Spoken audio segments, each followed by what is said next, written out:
Let me turn on my light. Yeah. Click play. Okay.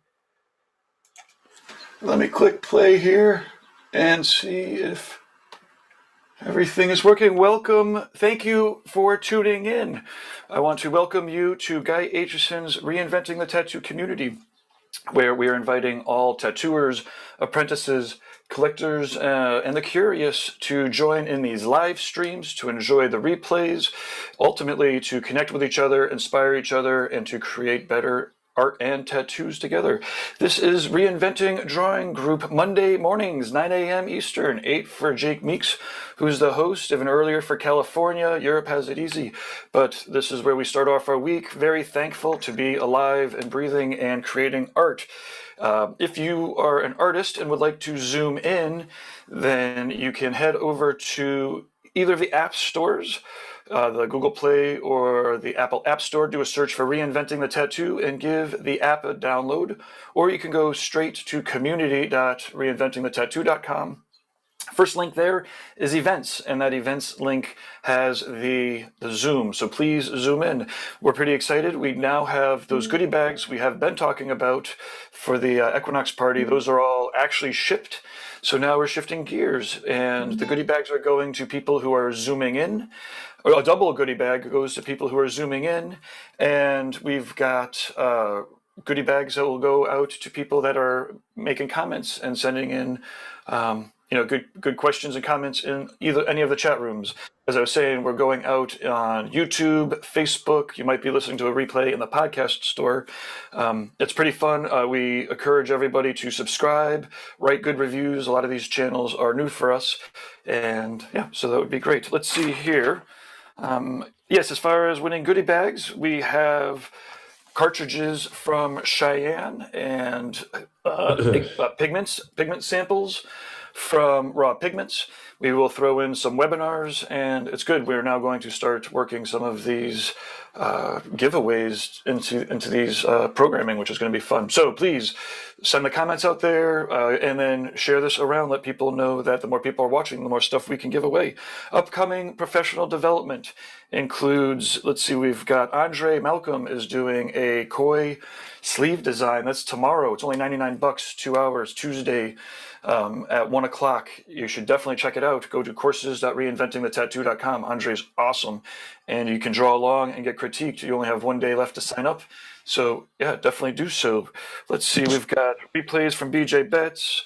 We've got Bob Tyrell, an 11-hour webinar replay.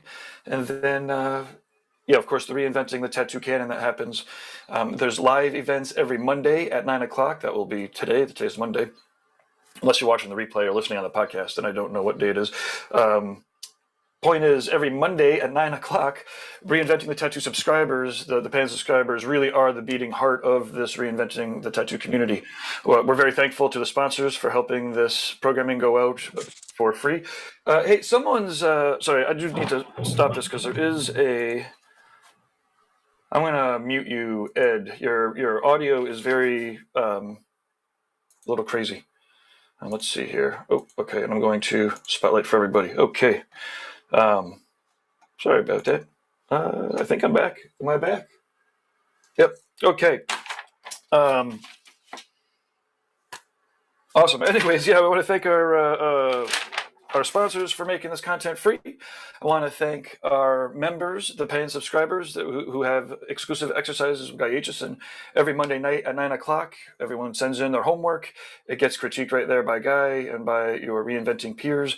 And then you go into the next exercise. Each of these exercises builds off of each other. So then there's final projects. It's amazing. It's not just an amazing course, which it is an amazing course that started off as a 3-ring binder, turned into the books and the DVDs, and is now, on a full educational online platform with courses, all of the webinars that Guy edits with all of the, pop-ups and the really, he knows how to edit himself. So he goes through some of the webinars, edits them. He also has recordings of all of the Monday exercises every Monday. It's amazing, a wealth of information. But again, not only is it just the courses that's growing, it's exclusive access once a week. It's amazing. I don't know how long he'll do it for, because for that price, you should only be getting them once a month. Anyways, that's the Reinventing subscribers. It's courses.reinventingthetattoo.com. thetattoo.com.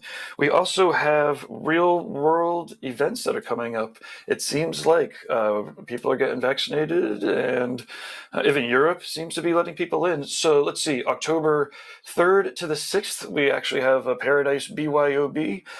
Bring your own brains, brushes, beets, bud, beer, booze, berries if you're vegan. I don't know. We're all going to get together at Jiminy Peak and do some sharing. We'll set up seminars and a few booths. Again, we still have limited capacity there, but we'll see what we can do come October. People are booking their rooms, and I am going to be setting up the website and all that.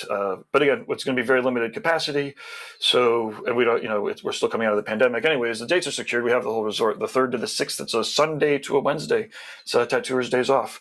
Then we are headed over to the Brussels Tattoo Convention. I want to thank Kim, the promoter, for bringing over a Reinventing Live. It's going to be a set of seminars. Nick Baxter, Ivana, and I will be doing seminar one a day. We'll be doing a Reinventing members meetup, and we have a whole bunch of people coming over. It seems pretty. It's going to be pretty fun for everybody to get together on the other side of the world. Other side, not the other. I don't know, same hemisphere, but anyways, and Brussels is beautiful, and we'll be doing beaming in with different Reinventing events. And doing subscriber events. We'll do regular a whole Reinventing community get together. So yeah, it'll be fun. That's the Brussels Tattoo Convention. It's happening November 12th to the 14th. And then next year in 2022, pencil in the dates. We've got July 8th to the 10th is the Rock River Tattoo Art Expo. I wish I had the poster to put up. I'm gonna get the screen back here to go through a slideshow when I do these, so that it's a little bit better. But for now, you just get to hear me talk while we're doing the intro. Thank you, I appreciate it, and it's worth it getting through here because we barely interrupt during the shows. Anyways, Rock River Tattoo Art Expo, July 8th to the 10th, tattooartexpo.com.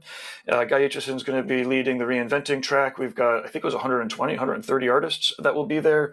Beautiful venue. There's glass windows on one side of the walls that overlook the river. Cliff Breakers is the venue because it's right there on the river. And then Paradise Tattoo Gathering, full-on tattoo show, Thursday to Sunday, 3rd week of October. I think it's the 20th to 23rd, 2022. Those are 2022 dates. Those are real live shows that we'll be putting together. Okay, let's see. Thank you to our sponsors. We have Raw Pigments, rawpigments.co. They're getting their pigments, right straight from the source, and their inks that they're making are acrylic-free and vegan.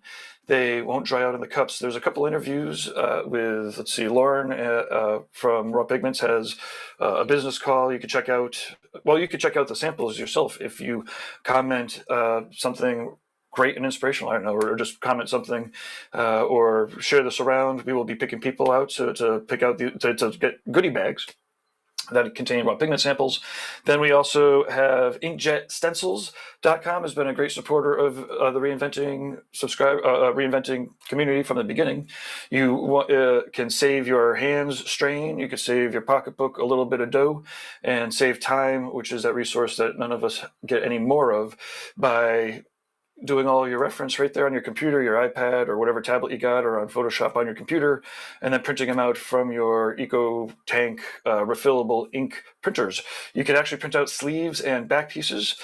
Check out Andre Malcolm's video in the Reinventing community. They've got the Inkjet Stencils has a whole virtual booth there. You can check it out. They've got webinars on how to do it. And if you're wondering if what it's like or the consistency of the stencils or how it comes out, you can send them your artwork and they'll send you back a bunch of stencils so you can kind of see how they would tune, or how they print it out, how the stencil would come out, so that you can have an accurate idea of what's going on there before you buy that printer. Anyways, thank you very much, Inkjet Stencils. Of course, tattooeducation.com and GuyAitchison.com. Guy makes all of this possible.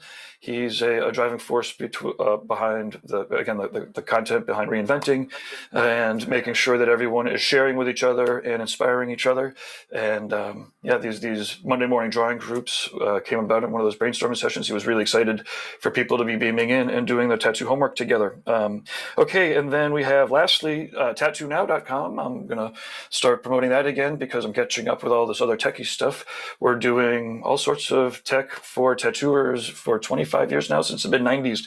And you can check out tattoonow.com or GabeRipley.com. That's me.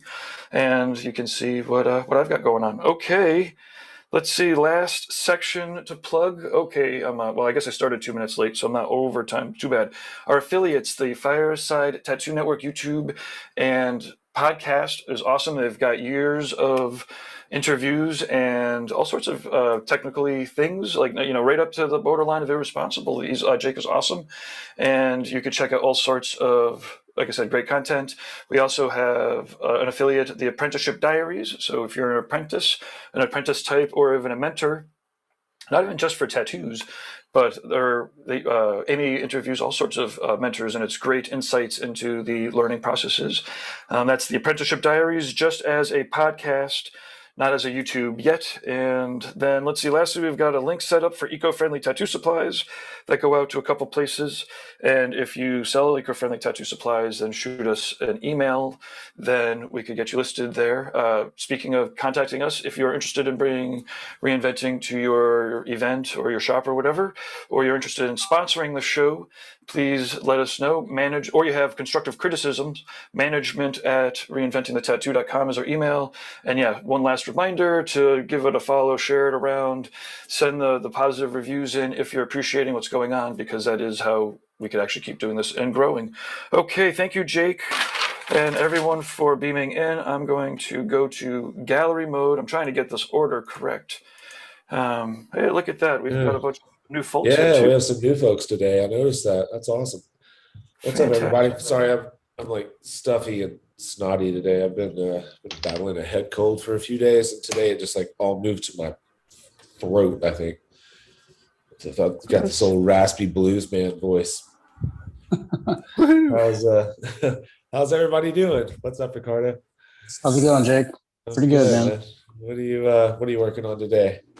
I think I'm just gonna start sketching on some ideas that I have for paintings that are coming up pretty soon.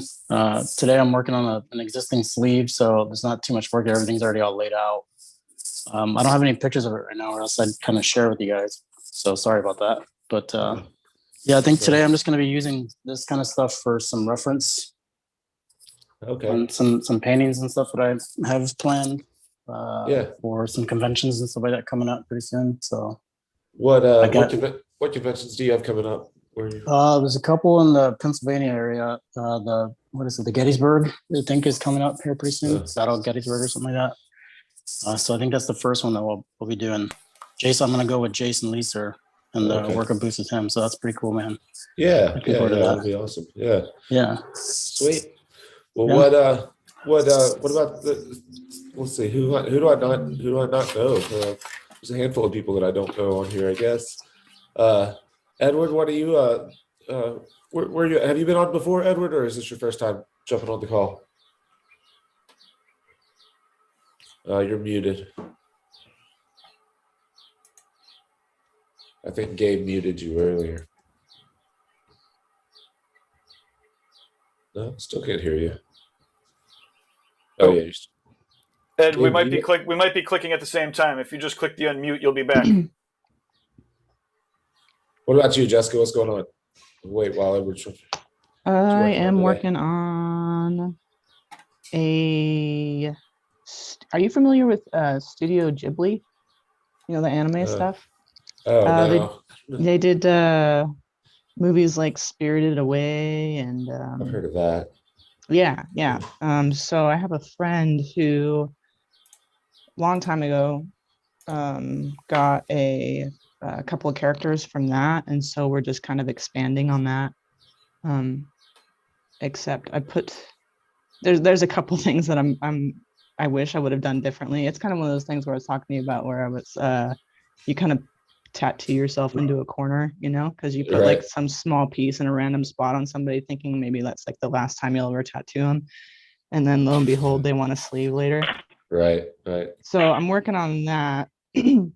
And I got a couple of the main characters stenciled out, but I'll just show you the thumbnail that I've been working on because I think that'll make more sense. Yeah.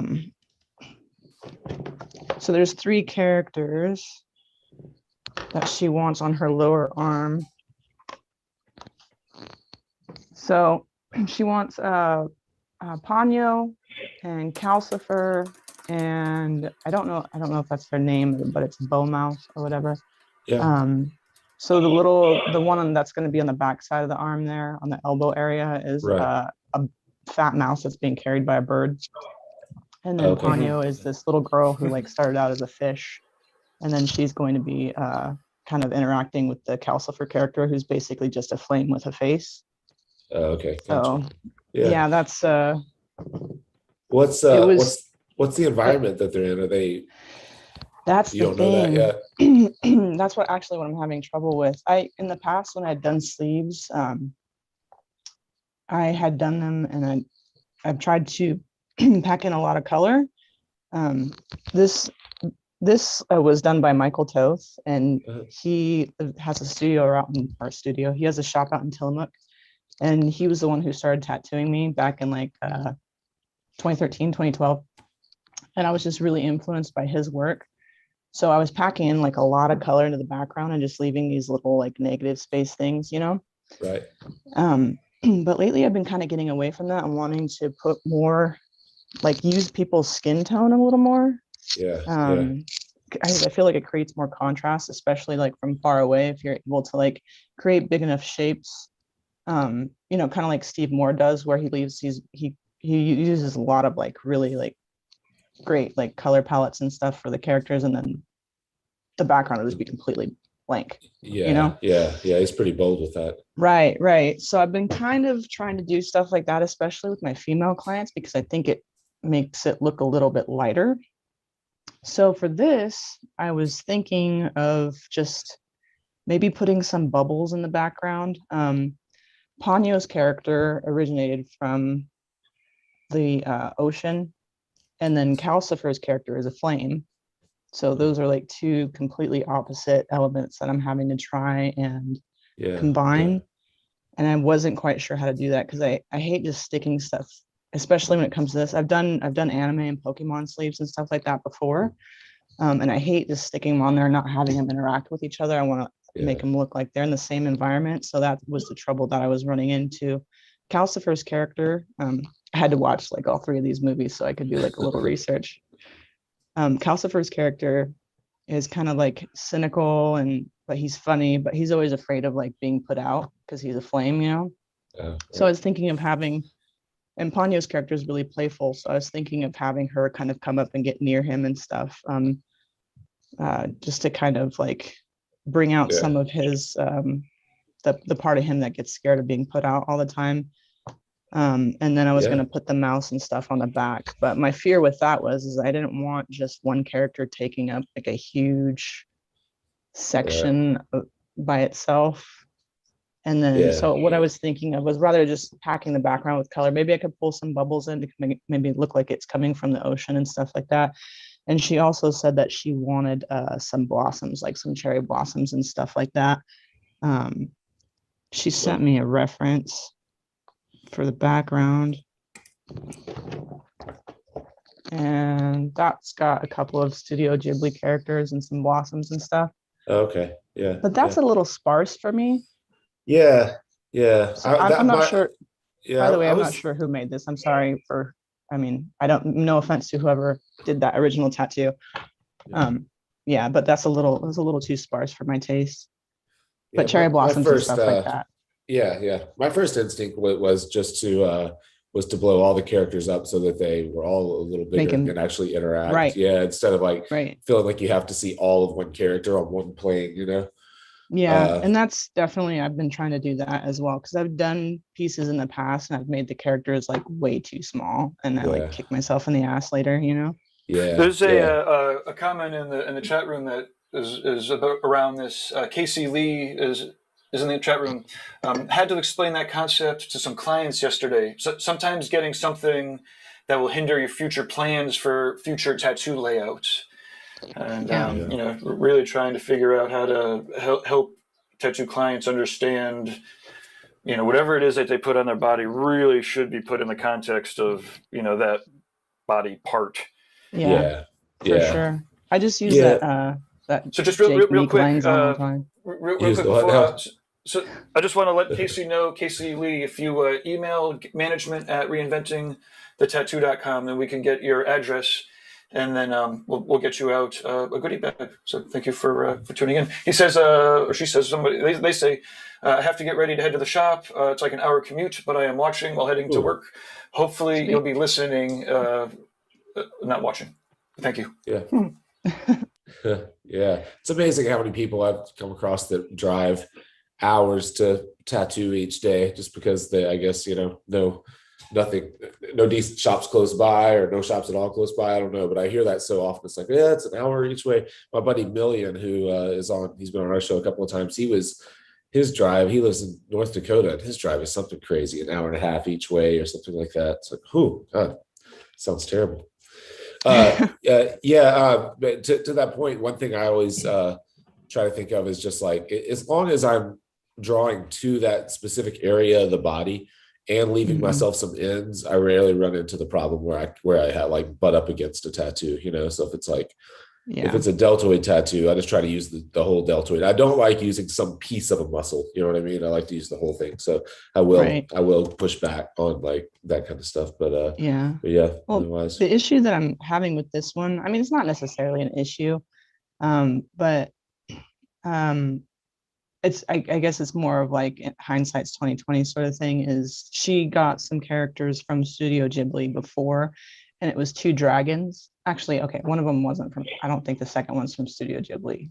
For any nerds out there, yeah. Sorry, guys.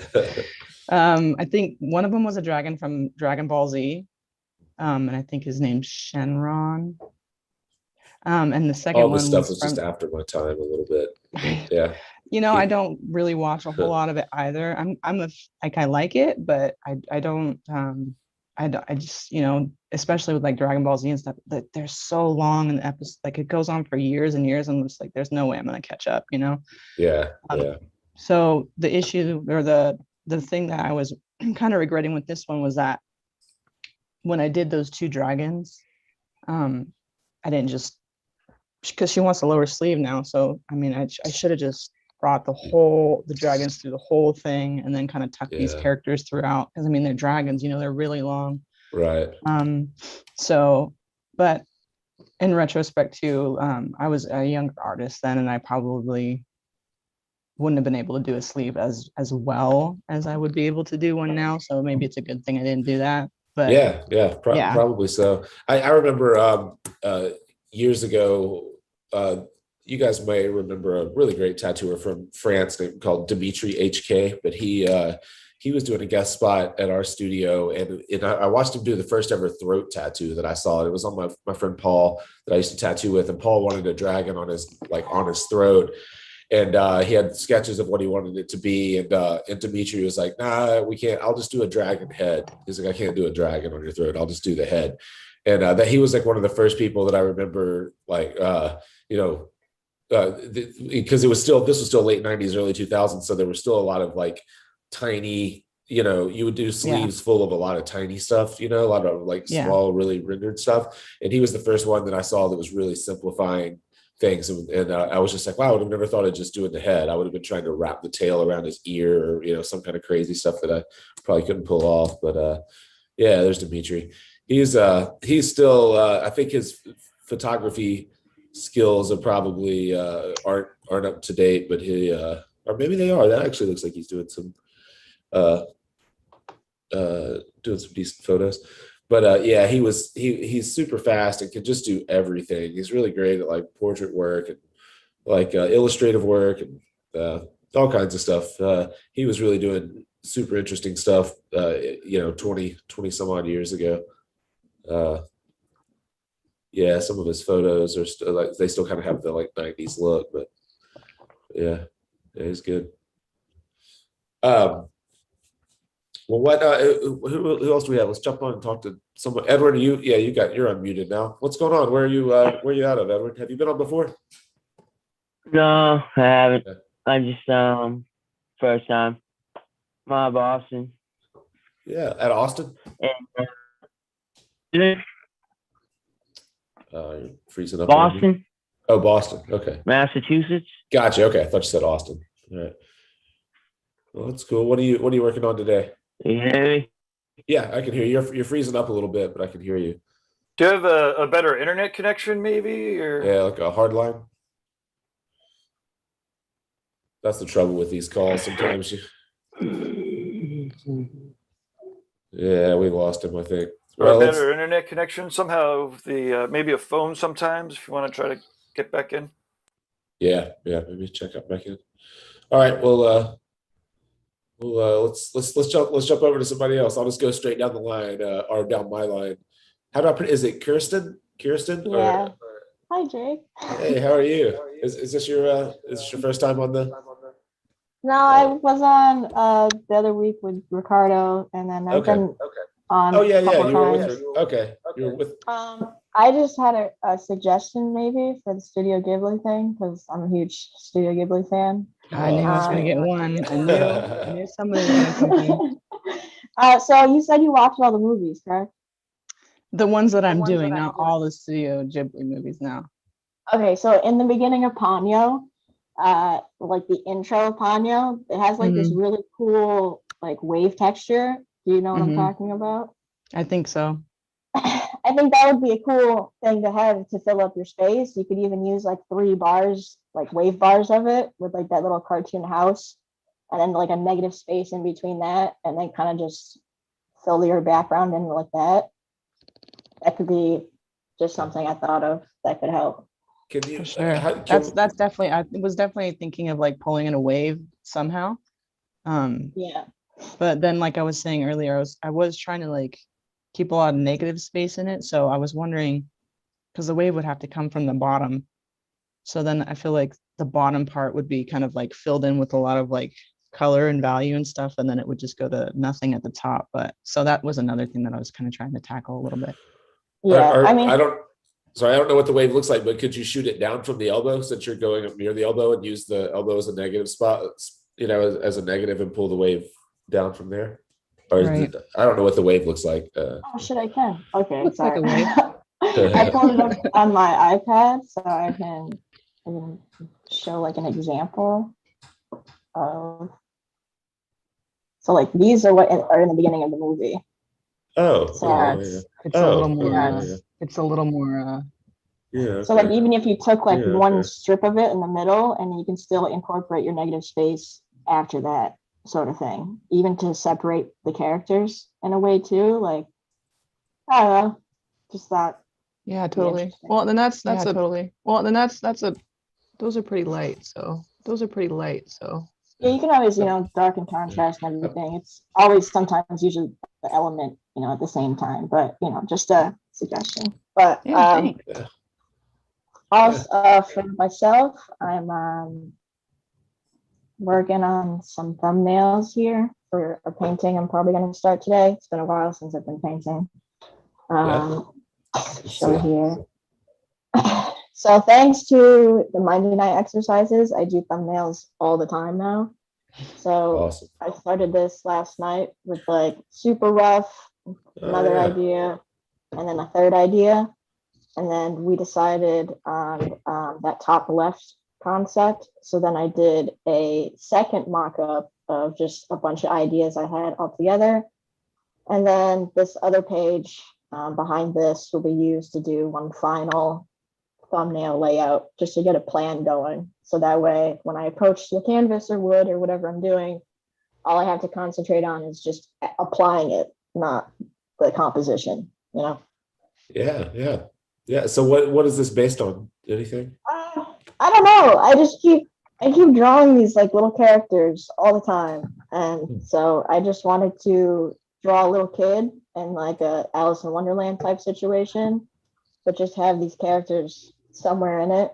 I was even going to give like some of the mushrooms faces and kind of just fill up all of the space, but at the same time make it very pleasing. Like, like there's a huge star in the middle of this just to make it pleasing and not so chaotic. Yeah. And I use a lot of triangle shapes. Like there's a lot of triangles like everywhere throughout the whole thing, just to make it more pleasing. Yeah, yeah. What do you paint in? Acrylic or? Yeah, I do heavy body acrylics. I have been watching a lot of Crayola videos ever since I started painting. Yeah. I always try and see like what he's doing to kind of go about it, because the way that he blends his acrylics is sort of like oils. And I like using his method of using two brushes always. Like you have a wet brush and then immediately a dry brush to kind of like smooth in whatever you just applied. Right. Yeah. His work is crazy, and he's a great example. Sometimes he'll do, stuff like some of these like with big open backgrounds, and then some of his paintings have so much happening, and he does such a great job of creating a good depth of field and space and atmosphere and all that. I've watched him put these paintings together too, and they're really it's crazy. And yeah, like I watched an interview with him once, and he was like, they were asking him what he used, and he was like, I just use like acrylic paint and dirty water. I don't really have any tricks. Yeah, I remember hearing that. I was laughing my ass off about that. But he does put a lot of time and effort into like the gesso coats. Like really? he puts a lot of time and effort into like making sure that the first few coats are smooth as like glass. Huh. But so I don't know if that helps with the process, the overall like look. I would assume so, especially if he's doing like that, dry brush on wet paint kind of thing. It'd probably best not to have anything catching while you're doing that. Yeah, he uses a slow drying retarder too. Yeah, that's what I was gonna say. There's a lot of mediums for acrylics that I never knew, and they're awesome. It's just like applying them to oils even. Yeah. Look how smooth and soft that is. That's so awesome. Yeah. That color palette is choice too. Yeah, he's great also with like with using texture, and then also being really bold with his highlights and stuff. He'll like draw, he'll like draw in these crazy highlights, and they'll follow the shape in wild ways. So look at that one. I've never seen that. Yeah, see, look at all the atmosphere there. Like there's plenty happening, but he just completely grays out, softens everything in the background, and really a decent part of the foreground. There's just a handful of things that really jump forward in that painting. It's all pretty soft and muted. Yeah, it makes those faces of whatever creature he created like kind of really jump out at you. Yeah. And that follows up into that crow's face and stuff like that too. Yeah, it's pretty incredible. Yeah, he's really awesome. I did a crow kind of like that. Yeah, that's awesome. He did a seminar at one of the tattoo gatherings back in the day. Yeah, he's nice. That. That's great. First or second one, maybe. He's fucking sick. Great guy too, and all this stuff. Yeah. I would cry if I met him. Sounds like we got to get him back on board. Yeah, Gabe, reach back out. Get him on a Monday morning drawing group. Oh my God. That's it's California for him. Oh, that's right. Yeah, it's early morning. But we all pitch in a little bit. Yeah, maybe you could jump in on Jason's drawing group. Yeah. Well, let's move on. What about Akshay? Is that how I pronounce your name? Akshay? Is he listening? Yep. Hello, sir. And actually, before you get started, is there any chance you could turn your phone sideways? Yeah. Horizontal. If you could move your phone. Yes, sir. Okay. Yeah. Perfect. There you go. Thank you. Perfect. How's it going, man? What are you working on today? Yes, sir. I'm from India, sir, and I'm just working on some flash designs. Oh, I thought to like join in today with you guys. Yeah. Thanks for jumping on. This is your first time coming on the show, right? Hello. Can you hear us? We're having more Yes, technical sir. difficulties It's today. my first time today. Oh, good deal. But I have been watching you from but I have been watching you guys from very long time, from 2 to 3 months ago. Oh, sweet. Well, cool. What? So you're working on some? You said some thumbnails today. What did you say you're working on? Flash. Oh, yes, Flash. sir. I'm working some. Yeah, sir. Let me show you. Yeah.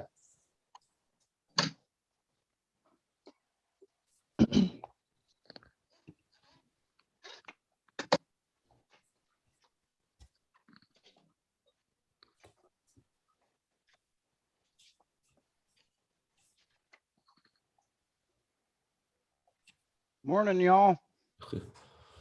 Hey, good morning. Jason. What up, What's Jason? up, man? How are you? Hi, Jason. We have We're a running late.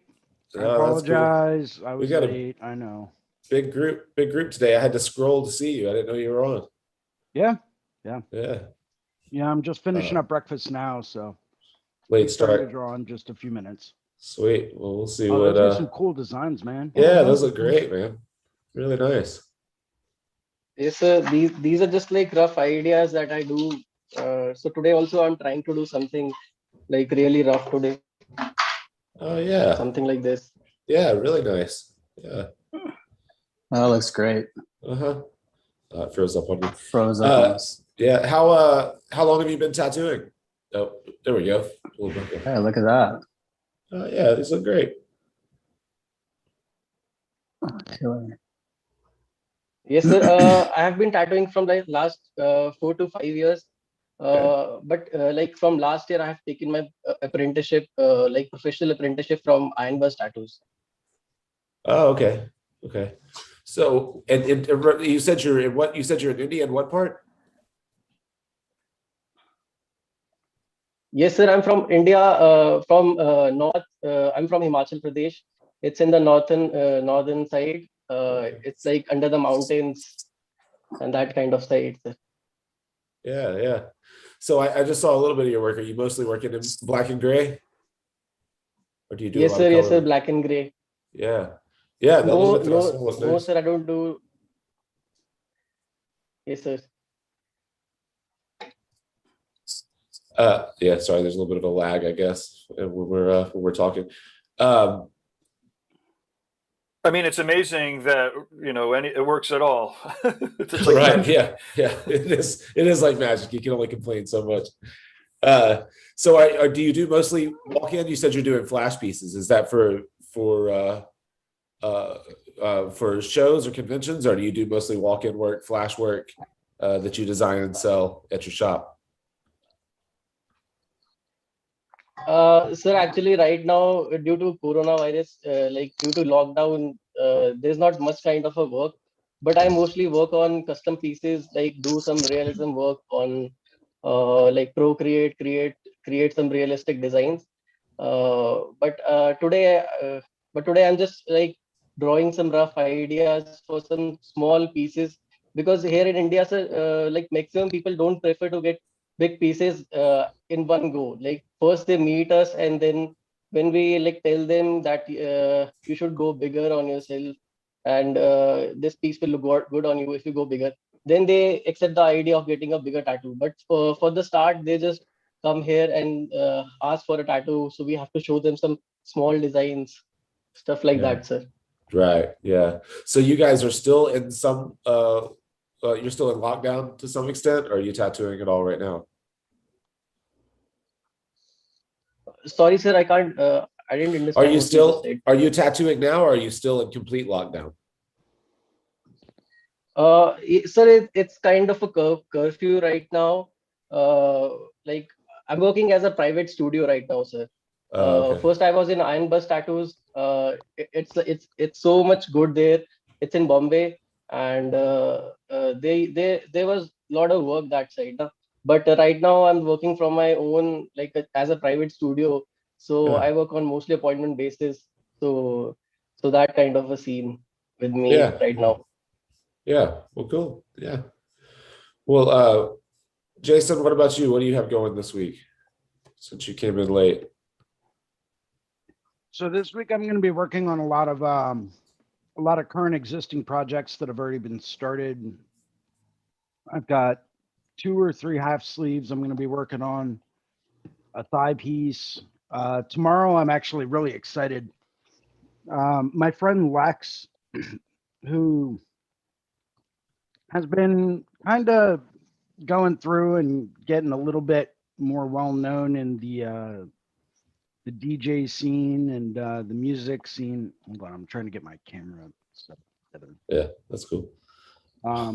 But she has an old Russian Mastroika doll tattooed on her calf, and it wasn't done the best at first, you know. So I sent her this last night, and she loves very, very dark black work, very old school, very traditional style tattoos, but she doesn't like color. So it's just all black and gray all the time. And the harder the black, the better. And it's not really what I do a whole lot of, but I do enjoy doing it. Yeah. So I took some of and it's kind of difficult to see, obviously. Yeah, Took some that's great. traditional Russian floral motifs. And I will go through, let's get rid of that and that. So this is what she has currently. Oh, okay. Yeah. Okay. That's what she's got currently. And I'm like, okay, well, why don't we use that as the centerpiece? Yeah. Kind of like the doll on the doll, right? Right. So I'm thinking, okay, that might be cool. Keeping it a little bit more of like a graphic style, just kind of expanding off of that. Going through adding some dark where it needs dark, adding some value shading to it. Nothing super crazy, but simple enough that it can turn an older tattoo into something that she's really going to be happy with. Yeah. And where is it on her body? The back of her calf. Oh, okay. And I don't think I still have. Yeah, it's like 2 or 3 inches wide by like 3 or 4 inches tall for the existing one. So it's pretty small. It's on like the upper portion of the ball of her calf. Yeah. So this part should fit the calf area perfectly. Right. And it shouldn't go up too much higher. She's like, I just don't want the back of my knee tattooed. And I'm like, don't worry. I don't want to put another human through that. Yeah. Right. Because I've had that done and it sucks. It's terrible. Don't ever get the back of your knee tattooed. Yeah. Ever. It's horrible. It's horrible. So just leave it. Just leave it open. Just leave it. Yeah. Design cleverly. Leave it open. Right. We can just do the with the Rebel logo and the Imperial logo around it. Yeah. Actually, that's not a bad idea. Yeah. I think you just gave me an idea for either my kneecaps or the backs of my knees, man. Sweet. Sorry to looks interrupt like you. Edward's back on. Maybe the connection's a little better. Oh, maybe so. Edward, can you hear us? Do you think you have better service now, or looks like I can see movement? Maybe not.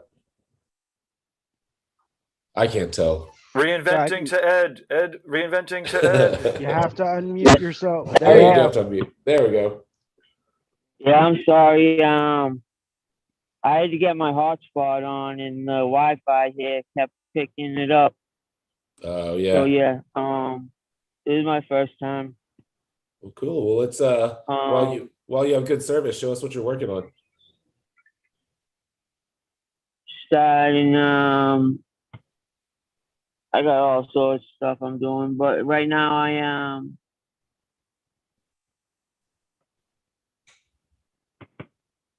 My boy wants this.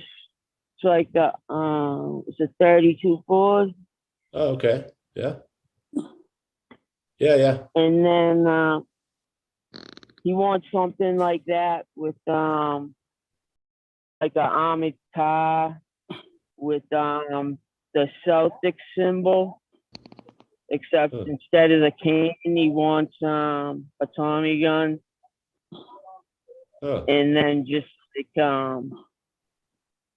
saying Boston above it.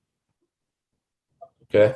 But like a real. Do you have any of it worked out, or just rough sketches?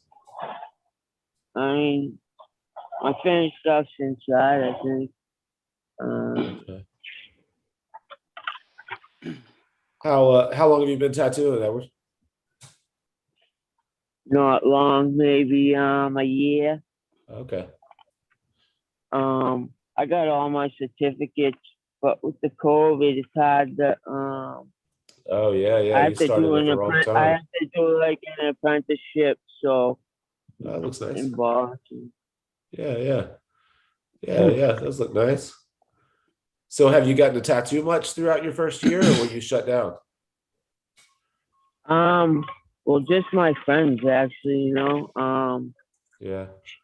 But everything I have is like I'm outside right now, so but yeah, I'm just learning. And I really don't want to. I don't want to do anything until like I can sit down because it's permanent, obviously, and like with stuff like they want done. They don't care, they know me, so they just want me to do it on them. But I tell them you're better off going to, someone that has more practice, but they don't care. They still want me to do it. Yeah. They're comfortable with, There's no shortage of people wanting free tattoos. That's one thing I've learned over the years of doing this. They're I started on myself.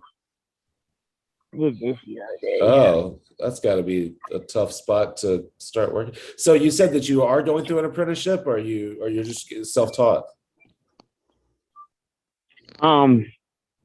Self-taught right now. I need to do an apprenticeship. I've done my I would do that. Bloodborne pathogens. Absolutely. Yeah.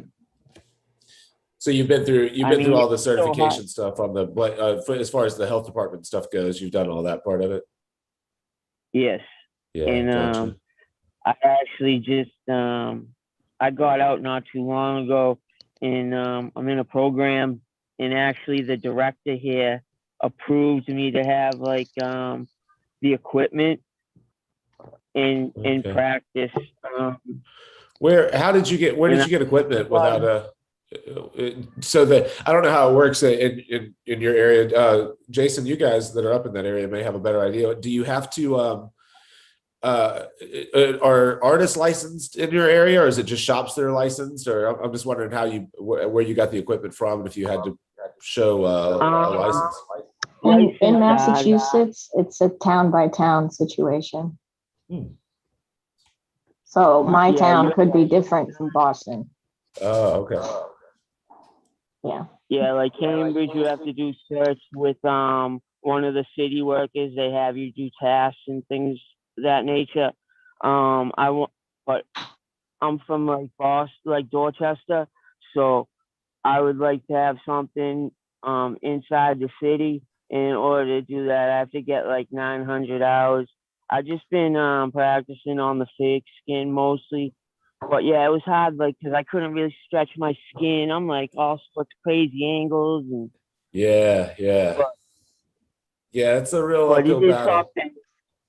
It is something I'm gonna stick with though, because I do a lot of painting, and I like black and gray personally, but I think I'm better with the colors because I just find the stuff I've done with colors is better. Because I'm good with blending colors, mixing colors, things like that. Can we take a peek at what you have on your lap there? And then we also have another new guy that's joined too. Yeah, sweet. Yeah, let's see what we have. You're giving us a little teaser of we can just see the very bottom of whatever the knife is. Can you show us the rest of the piece that's facing us right now? Oh, this? Okay. Yeah, I mean, what you're doing is nice and tattooable. It's clean, so everything that it looks like you're doing will translate to tattoos. But it's just such a struggle to be self-taught, especially these days. I mean, it's always been a struggle. But there are so many great tattooers now that it's that you put yourself in a tough position being completely self-taught. So hopefully you can find a good mentor that'll help. It looks like the drawings they look great though. Everything that I've seen looks completely tattooable. Yeah, and I definitely have clients. There's no question. Everyone I know has tattoos and wants them. Yeah. And then just with the graffiti and stuff, they know me from like lettering and stuff like that. Right. Yeah. Well, cool, man. Well, good luck. The drawings look great. Yeah, we do have someone new. Let's move on to Sean. We're down to our last 10 minutes. Man, this is a huge group today. This is awesome. How's it going, Sean? Pretty good. Yourself? I'm great, man. I'm great. A little head cold. Other than that, I feel great. What are you? Where are you out of? Wisconsin, Oshkosh. Okay. Yeah. What are you working on? Anything this morning? Have any projects this week? I just playing around with snake design today. Oh yeah. It's nice. Is that for something you're doing this week, or is it? Actually, no, man. I ended up getting this book it was the geometry of snakes and dragons, and just decided to do some sketching, man. The geometry of snakes and dragons. Do you have it nearby? Yeah, this is actually a really, really good book. Really expensive, but came from a really good publisher. From Kintaro Publishing, right? Yes, yeah, that's it. Yeah. Do That's you have killer. it, Jason? Yeah, that was great. Yeah. Let me write that down. It's a Pick really that good up. book. I highly Where- recommend it. Where did you pick it up? Off Guitar published. Off their site. Gotcha. Yeah, off their website. Yeah, they got Felipe does stuff for him too. He's got some. I think that's how I found out about it and found the book was because I was on there looking at some paintings he did and was releasing. Yeah. Sorry, I'm just writing it down. Yeah, that looks awesome. So what is it? I mean, it does it have a lot of practical kind of advice and stuff for like drawing scales or A lot of it's like this, you know, they start off with the geometry or whatever, and then go to the finished product. There's no like step by step, but you don't really need that, you know. Yeah, it's super cool. Yeah, shape of something down, you're able to fill in the blank. Yeah, that's cool. That reminds me a lot of the wireframe drawings that they did in the one book that they put out called Japanese Botanicals or Japanese Flora, I think it was. The same publisher? Once again, is that a book? Same publisher. Is it? Yeah, it's hard to find. It's out of print right now. Yeah. But they did the same thing where they would show you wireframes of like just base movements and angles, and then show you the step-by-step development of, okay, we're going to go through and we're going to draw, you know, this circle here, and then it's going to curve up there. You know what? Let me grab my book real quick. I'll just show you. Hold on. Yeah, no, that was actually a book I was looking for. Not that specific title, but one on more of the Japanese floral stuff. Yeah. Damn, there's always good. And what's the name of the publisher again? Sorry, I got the name of the book. Kintaro? Can you spell it? Kintaro? Yeah, I don't have one of their things in front of me. I think I can sound it out. Sweet. I'm gonna try. I'm gonna look that up today and see if I can pick it up. So what type of tattooing do you do mostly? Kind of a traditional approach, or do you? Yeah, I was taught by a total traditional artist. That's all he ever did. Yeah. How long have you been tattooing? Off and on for over like 10 years now. Oh, okay. Just doing other things in between, or what? Yeah. So like right now I'm welding and stuff. I'm kind of giving myself the year to build up a new portfolio. And I was either gonna open up my own place, not really a tattoo shop, just like you know, just some place to do my art and do stuff all nice and neat. Yeah, That's killer. Yeah. That seems to be the kind of the way most everything is going. And I know I think Gabe we've had the discussion about kind of the pros and cons of everyone kind of moving off to private studios, and I did it 2 years ago. I've really enjoyed it, but we're kind of seeing a little bit of the beginning of the end of some of these really iconic shops that have like these stacked, you know, these like what am I trying to say? They're just stacked with great artists, because most of the great artists have found that they prefer to be away in their own space, or maybe with just one or two people instead of being at a big shop. And so you think about. There's still a couple good ones. I mean, I guess this is where there's a discussion, right? It's like, you know, private studios are cool. You know, a studio with 6 other artists that are all pushing each other every day and showing off their tattoos to each other. You know, with awesome guests coming. I'm definitely not going to open up another tattoo shop ever again. But on the other hand, I'm not convinced that. On the other hand, it is incredibly difficult, and I am almost convinced that the upside to owning a tattoo shop is not worth the liability. Because at the end of the day, the shop owner could maybe makes a little bit of dough. Some shop owners can do it for a decade or two, and create it and keep it together, but it's not trivial. And again, the major upside is ultimately having an environment that you love to work in. And so, as tricky as it is to have that with 6 to 12 to 20 to 30 people, it is easier to manage a small private studio to be your perfect environment, but I don't think you can manage the same action, as a studio that's doing real, 6 to 10 artists of revenue can, if the shop owner is investing it back into the experience of the tattooers, that's what shop owners have to do is take that leverage and create an experience that artists can't just recreate. Yeah. Because, you can tattoo your friends. That's it's also one of the beauties of tattooing is that, you don't need anybody else. You just, if you give somebody a good tattoo and show them a good time, they're coming back with their friends. And, Yeah. I agree with that entirely. Right. I think I would definitely like to work in a shop with other artists. I definitely thoroughly enjoyed that pushing each other thing and feeding off of one another. I've always thrived on that kind of competitive thing, But if I can't get into, like, I got a small list of shops that I want to work in, and if I can't get into any of those, then I was gonna go do that. We have a lot of just not so good shops. We'll just leave it at that. That's really the thing that can kind of go either way. I've been in positions where I was around great tattooers and it inspired you to be better. And I've been in positions where everyone kind of showed up, went through the motions at work, had their own life drama that they brought to work, and no one got any better. And in fact, probably everyone got a little worse over time, or a little a little less motivated, a little less inspired. So it can kind of go either way. Shops like Off the Map, like what Gabe was doing, they did a great job of kind of forced inspiration where they would do, live drawing and painting nights and, things like that, where you encourage people to hang out outside of work and work on things that weren't tattoo related. I think that's where shop owners, I think, can really separate themselves, from other shop owners. Yeah, I'd have to say, like, the second to the last shop I worked in, I love doing stuff like that. We would hang out after work and, like, just, we'd have one sheet of paper and somebody starts drawing something, and you pass it off to the next guy and he starts drawing something on that, and you just go back and forth like that, building off of each other. Right. I really love that. That's why lots of growth right there, man. It's awesome.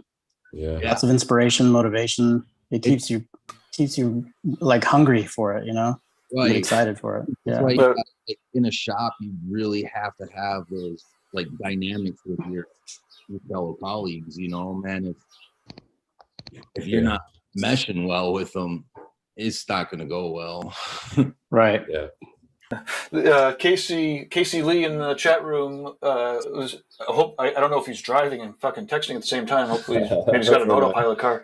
But he writes in, did a private studio. They did a private studio for the last year and couldn't do it anymore. I needed that interaction and motivation. Yeah.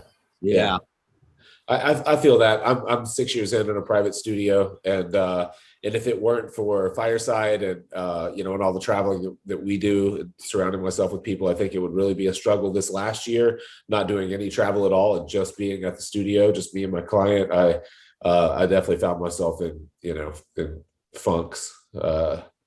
Right. So it happens. It's hard to just to stay inspired working by yourself. The thing is like your client's always impressed. They don't draw for the most part. So it's like it's not that hard to please clients, but continuing to challenge yourself and do things you're happy with. I probably spent more time coming home from a full day session this last year, being disappointed in how far I got, or a few of the decisions that I made, or whatever than I have in recent years. So I think just because of the lack of the lack of interaction with other tattooers and in real life.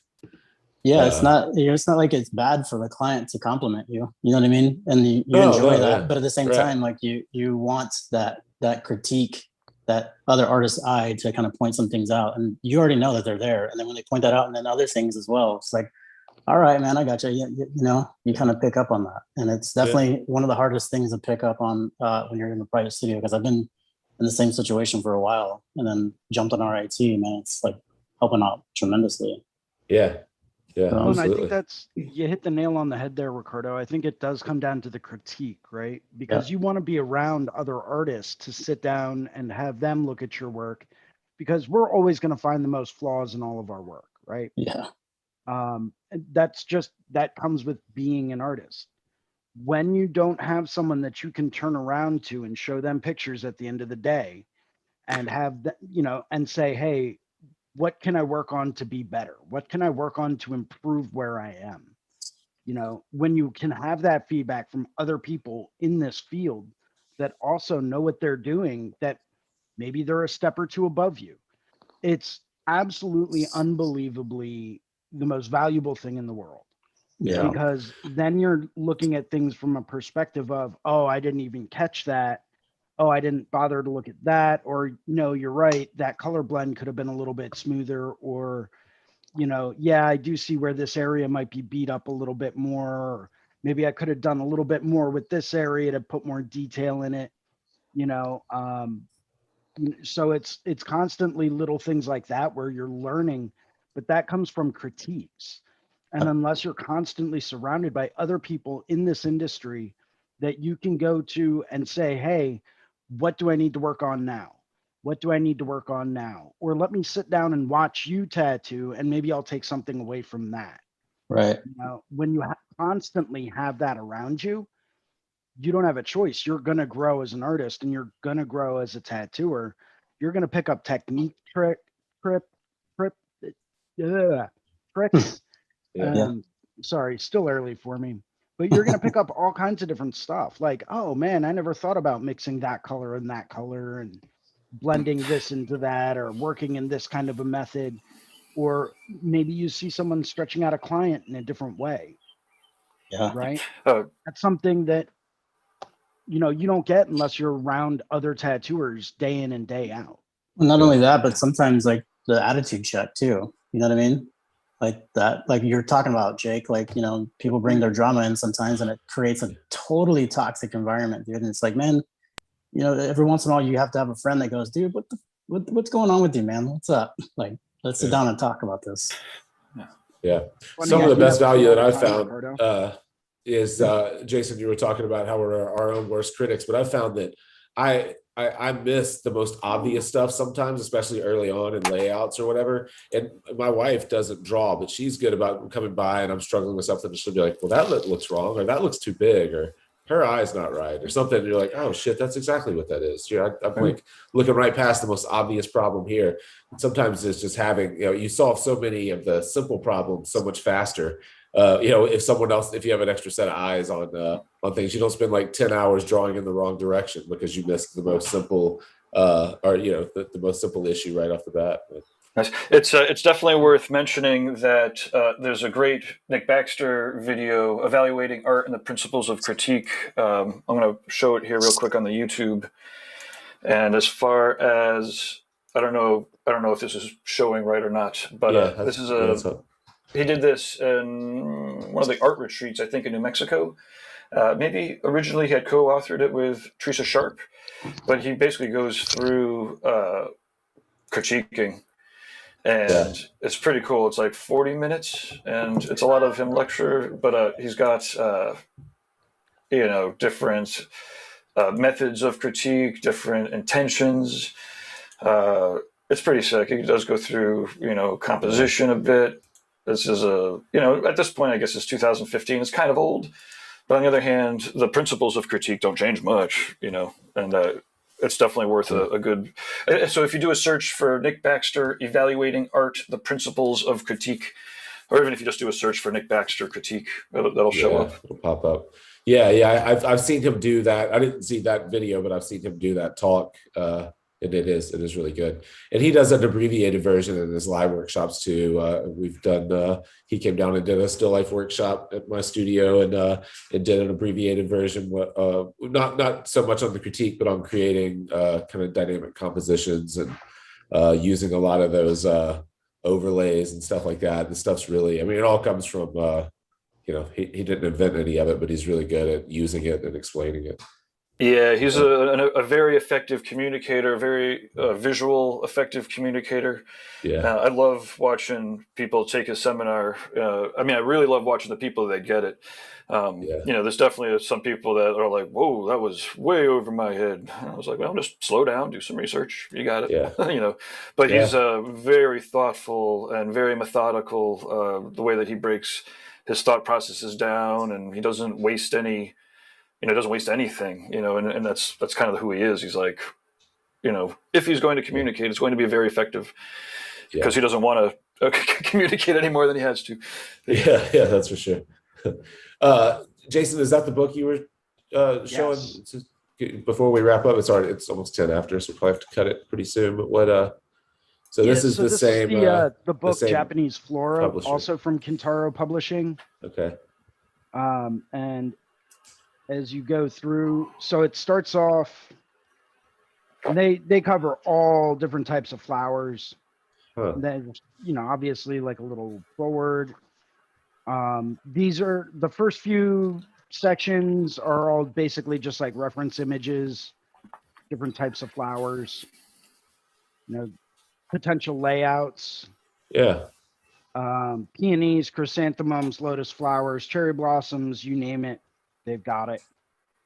But the thing that really got to me was back here. They have an entire section on technique. Huh. And I'm not sure how well I can get it to focus, but Yeah. they start out and they will literally walk you through via wireframes and just like, rough kind of sketching, but they'll start off with, you know, small little ball and then how you can grow that.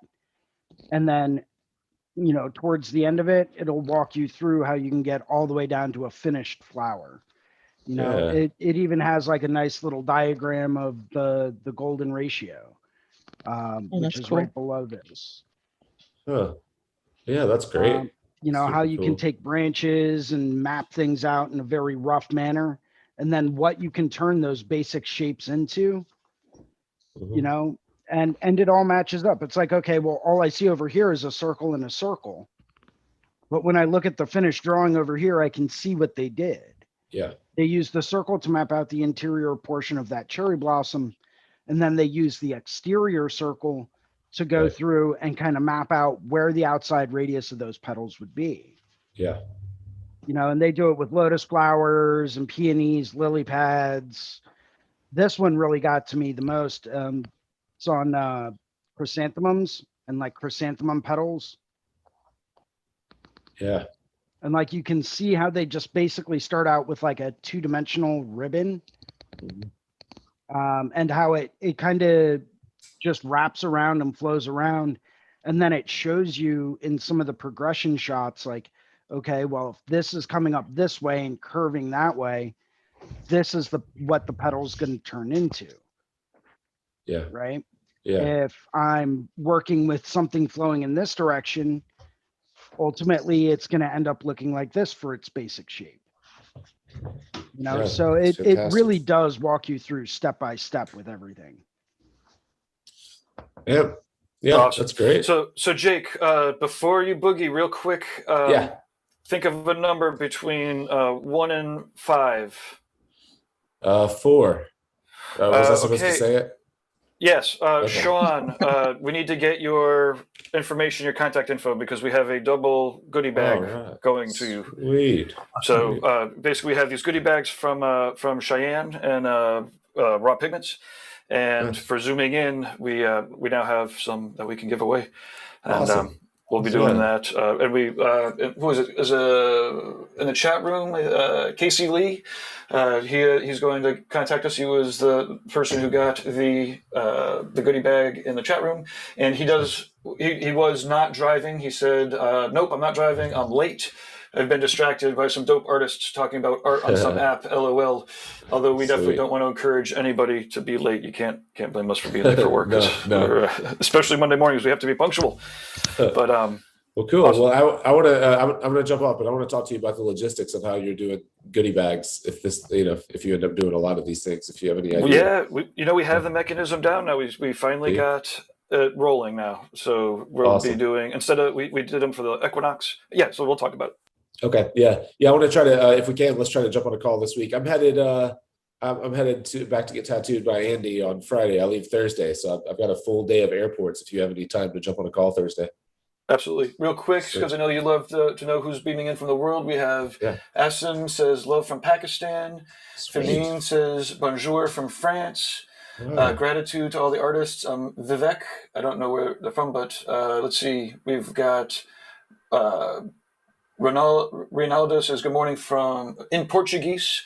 So presuming Portugal, possibly Brazil, and there's a whole nother round. But I know that you got to go, so I just wanted to. Wow. Yeah, that's incredible. Awesome. Well, this was great. Thanks everybody for jumping on. I didn't expect so many people today, but that was fantastic. Nice to meet all the new folks, and good to see all the regulars. We'll see you guys next week. Sounds Cheers. good, Jake. Thanks, Jake. Right, and thanks. we could stay on. Like, has anybody got maybe another 20 minutes, or what's the? I gotta get going, so I'll see you guys next time, though. Awesome. Thank you very much for beaming in, as always. Bye, guys. Later. I'm good for a little while longer. Problem sticking around. Yeah. Okay, I'm going to, but officially, just keep it on split screen mode, and we might do some more giveaways, but we're now at the official hour and 15-minute mark, and we're actually going to start getting some program. We're going to take breaks and stuff sometime in the future with like little videos in between. Nice. That's awesome. Oh, I like that format. It's fun doing really long streams, but if we should have breaks, and the sponsors are kind of they're footing the bill, so it's just fair and awesome for them. And so far the videos are all like pretty cool videos. It's not like anybody's just straight up doing ads. It's all like artists talking about cool shit. Yeah. Hey Gabe, how did you want me to give you my information? If you email management@reinventingthetattoo.com.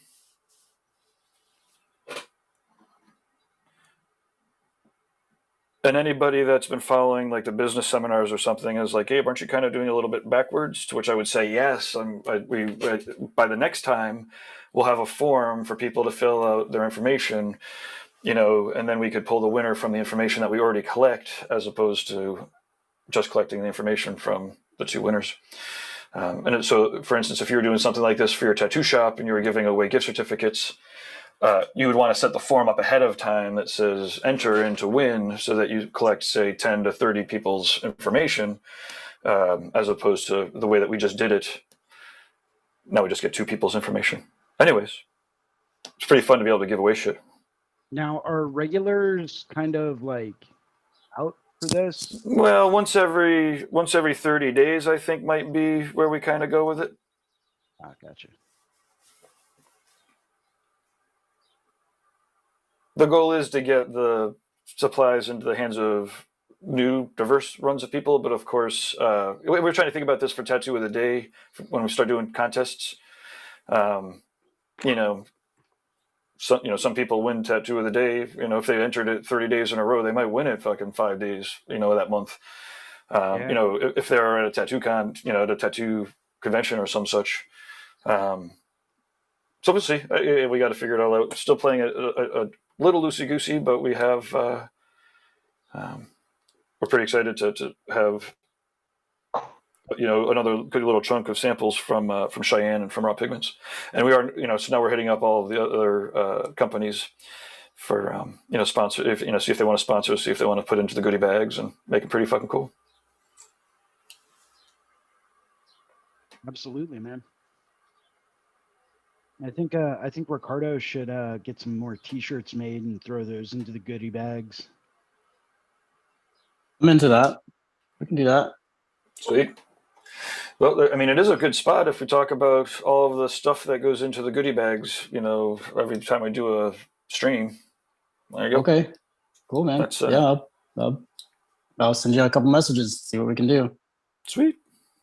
Rock and roll. Sorry to put you on the spot there, Ricardo. No, man, that's great. I appreciate that. Thank you. I mean, don't get me wrong, like I'm trying to make up some of my own as well, so just trying to get that figured out and size along with all of the other projects that I have going on. I like you don't have a whole lot. Yeah, Gabe, yours should be coming in the mail here pretty soon. Cheers, thank you.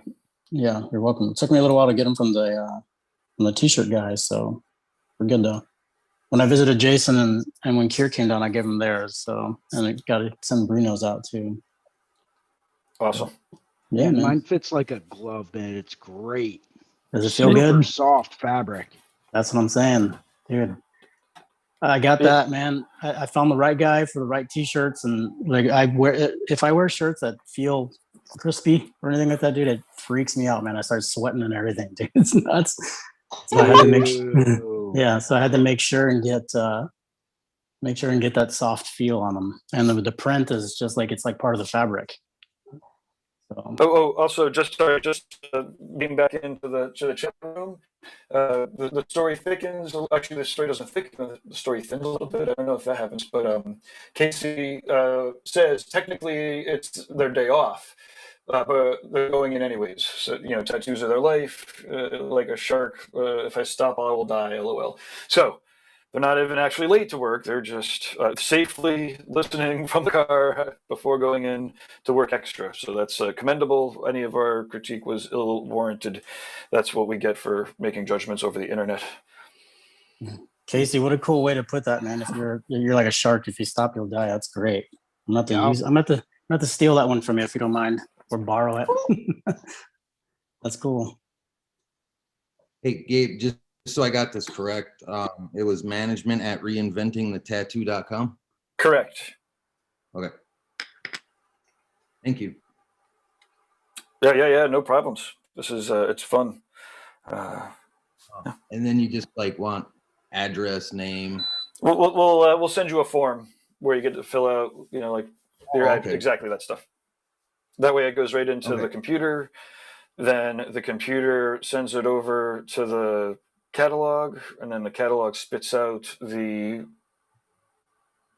addresses and shit, the printout label, whatever the fuck. I don't know. It's happening somewhere else. But in theory, a lot of it is like a couple clicks, and all of a sudden it happens right. We're connecting a lot of dots technically behind the scenes, which is pretty fun. It's fucking really fun.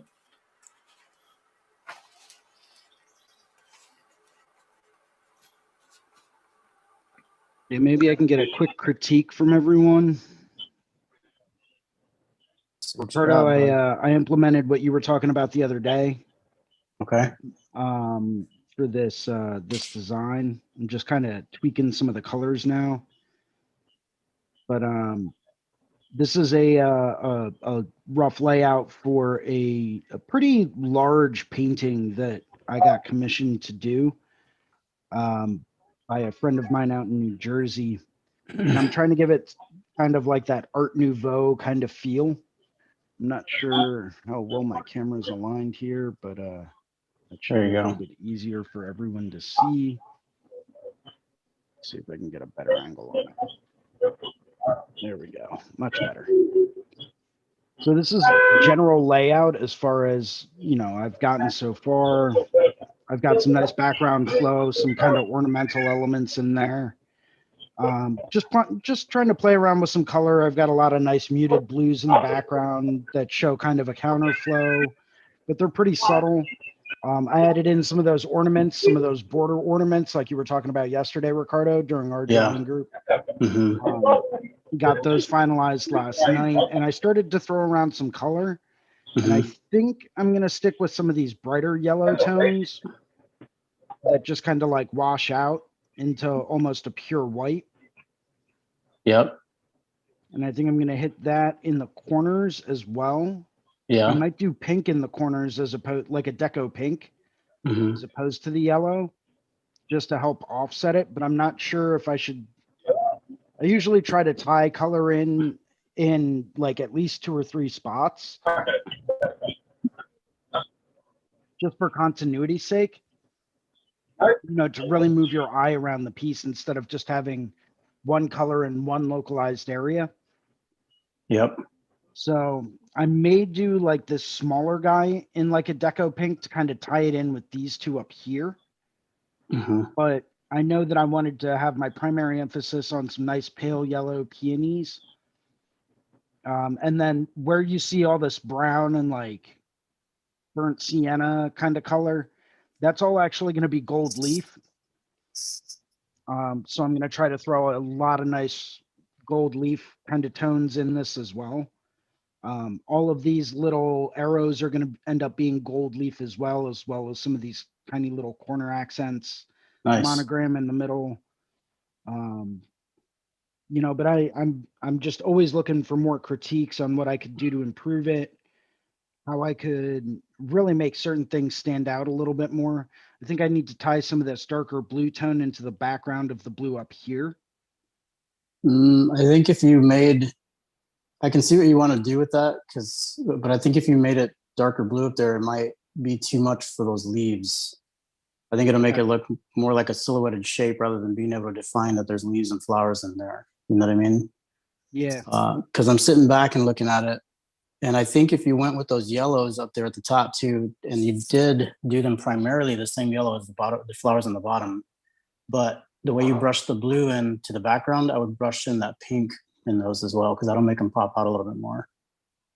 And it might be nice to see some of that pink in that main peony too, but make it primarily that yellow wash kind of color.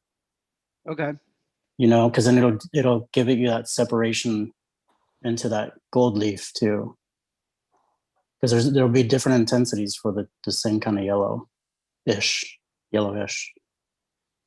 But yeah, I think that looks great already, man. It looks killer. I'm not sure how, if I could. You nailed the style too. Those bordered pieces in the background turned out excellent. Dude, that was like a phenomenal suggestion that you gave me. Good, man. I'm glad it helped out. Thank you. That looks good. Yeah, I'm afraid if I try to throw in too much of a pinky tone, like pinkish tone, I think it might end up giving it too much of a peach color. Yeah. So instead of shaping with the color, I think what I would do is do a separate layer to test this out and just kind of like do. Okay, so then do like a bigger actual brush, like with something with some tooth to it. And I would just kind of do a broad stroke over some of it, like real soft. So that way you're not contouring any more of that shape, so it doesn't take on that peachy kind of color. Like it just gives it like an accent, especially with that watercolor kind of effect. Like I would make the brush huge and just kind of brush over it. Well, I would want to select those individual areas if I was to do that. Okay. Right now, I'm just trying to like work on color tones and color values. That's why I was like, let me try this. I'll create a separate layer and let's just see how it kind of goes. But you know, I think if I mix it in just slightly, it might work well. Yes, exactly. Because like with watercolors and inking, you know, you definitely approach the watercolor first, and then, you know, then later on you would go in and define all those little petals and all those little leaves and stuff like that we have already in this piece. So those blends would kind of be a little bit more natural underneath your inking, if that makes sense. Yeah. Ooh, you know what I just thought? What's that? That might work well. Even if I take...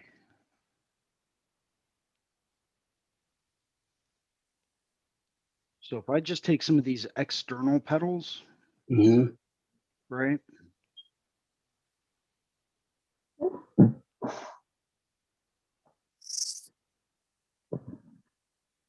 Even if I were to just take that pink and just kind of wash down from the tips. Exactly.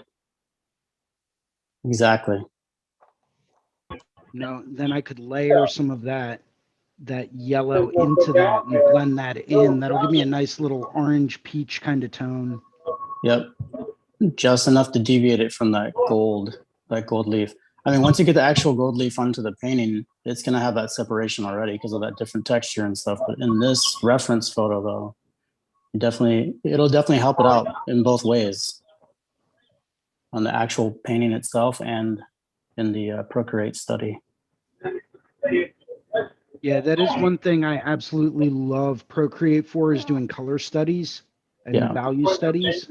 Yeah. And like initial layouts of like analog paintings that I end up doing, Right. just because it gives you the quickness and the versatility to really push what you want to do and experiment without having to waste like physical resources or anything of that nature. Mm-hmm. Well, it saves you in time too, and yeah, and you've worked out all the bugs like Kira was talking about earlier. Is you've worked out all those questions that you might approach in the painting whenever you're doing that physical painting. Plus, it's practice that later on when you do start painting, you can start eventually just go straight to the canvas because you're starting to get a little more comfortable with the process of it. Yeah. I mean, I'm already pretty comfortable, you know, working with analog mediums and stuff. It's just I'm one of those analytical people that like I like to go in with a plan. Mm-hmm. I like to go in with an idea with, okay, this is what my goal is. This is what I'm going to be doing. You know, this is where I'm going to be putting this, so that way, you know, I don't end up sitting down and going through 12 different canvases just trying to get like the right structure. Right. You know, but that's just me, and I'm kind of neurotic in that way. Neuroses. I'm the product of a mother who has a master's in psychology and a father who has an engineering background. So like I've got that analytical side to me already. Yeah, that's definitely So, an like, interesting thing. You have like I an like abstract to kind of approach. analyze and like, you know, break things down and, you know, figure out processes and then look at the why behind them. And it's like, well, why did I do that? You know, why did I put that there? Oh, I put that there for this reason. It's a blessing and a curse. Yeah. What's that? But yeah, I definitely think that by adding in a tiny bit of like that pink, I think it'll definitely help bring some of it out. It'll separate it. It'll help it, and it complements it too. Especially that pink and that blue, like those muted tones in the background they have. It's just like electric now, and it's still like not as an intense pink as it could be either. So that's the best part. Is like it's still real soft pastel kind of looking, but that I'm just gonna contrast have is to be working out. careful with how much I mix that pink and the yellow because I don't want it to end up turning into more of an orange tone. Yeah. As you can see, like after I washed over that pink with the yellow, it definitely turned it into more of like this peachy orange kind of I don't tone. hate it. I don't hate it. Maybe if the pink was more towards the magenta side of things, it would still magenta, but it would still be like, you know, it's still going to give it somewhat of an orange tone. Then I have a question.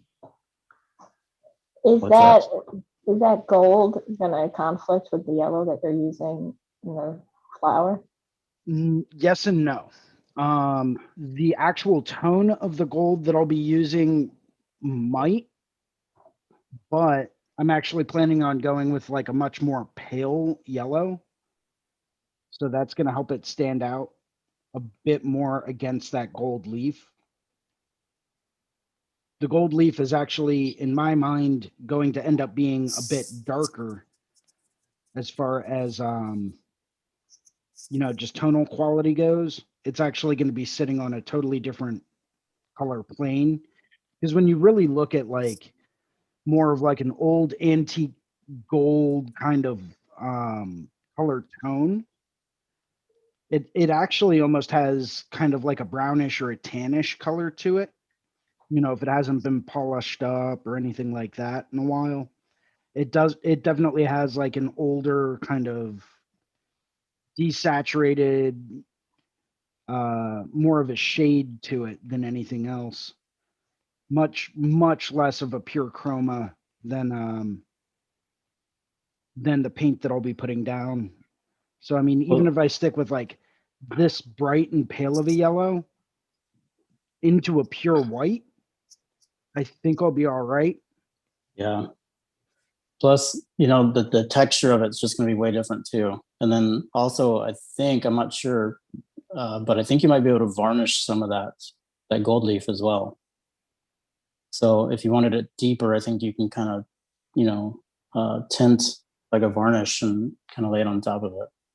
But that might dull it out too much too, though. But it would definitely make it richer. But I think with to add to what you're saying, I think just the texture itself is going to be way contrasting in comparison to the same penny. And I don't think it'll be the same yellow either. It'll definitely make that peony just pop right out.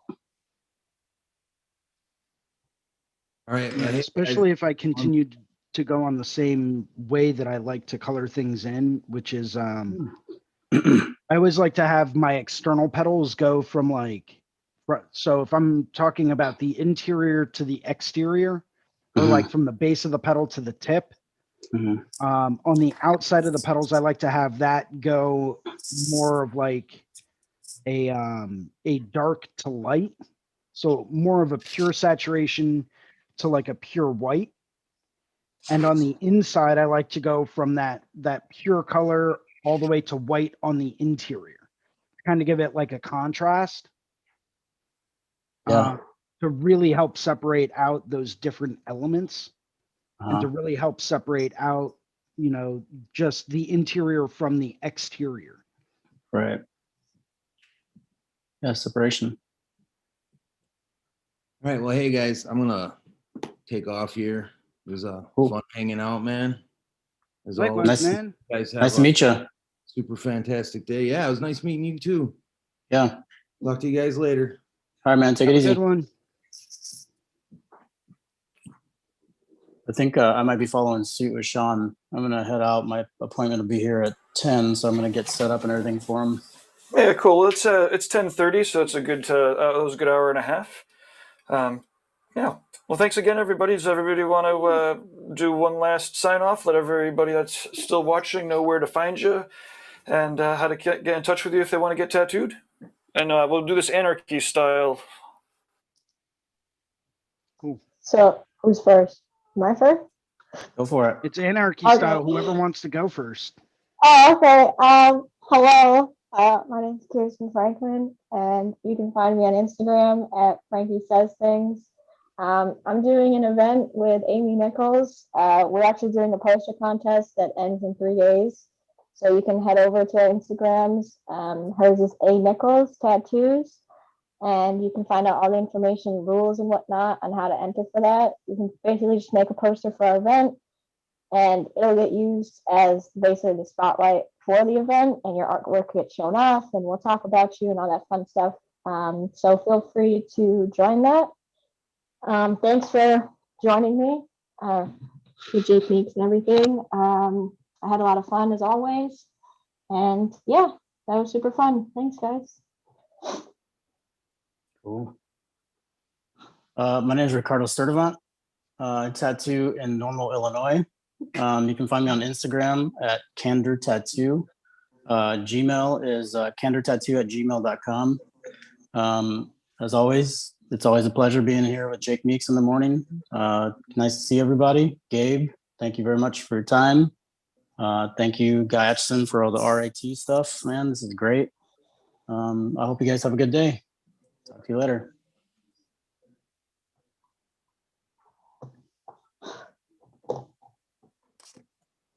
Yes, I'll go next. Thank you guys for joining in today. My name is Jason Leeser. I also lead one of the drawing groups on Sunday afternoons at 1 p.m. Feel free to check those out, where we sit down and discuss art and drawing, tattoo design, layout, techniques, Procreate and iPad tips and tricks, all different types of like technology stuff. You never really know where the conversation's going to end up going. Yeah, if anyone ever wants to get a hold of me or has an interesting topic for a show, you can reach out to me on Instagram at Philly Inc. And I'll be more than happy to take note of what you want discussed and maybe include that in the next show. Yeah. Cool. Akasha, you want to let everybody know how they can get tattooed by you in India.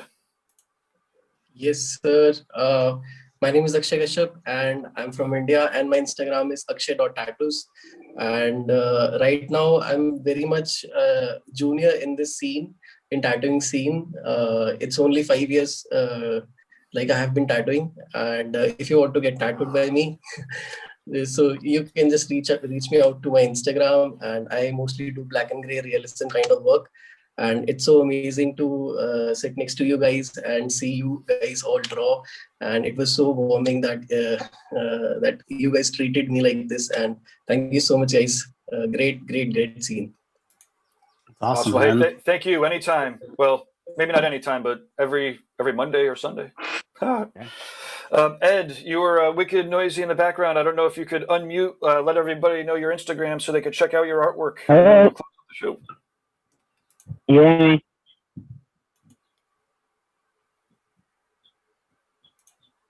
Oh, we're losing you, Ed. Well, thank you very much, Ed, for tuning in. And thanks, everybody, for giving it a follow, a share, and subscribe. Thanks to Cheyenne and Raw Pigments for these awesome Reinventing goodie bags that we will be giving away to both people in the chat rooms that are leaving messages and whatnot, as well as people that are Zooming in. We have Reinventing drawing groups every Monday morning at 9 o'clock Eastern with Jake Meeks from the Fireside Tattoo Network, and then every Sunday at 1 o'clock in the afternoon Eastern with Jason Leeser. And yeah, that's it. Thank you very much to, let's see, we've got inkjetstencils.com, we've got rawpigments.co, and guyagison.com, tattoonnow.com. Thanks again, everybody. We will, now's the time to wait.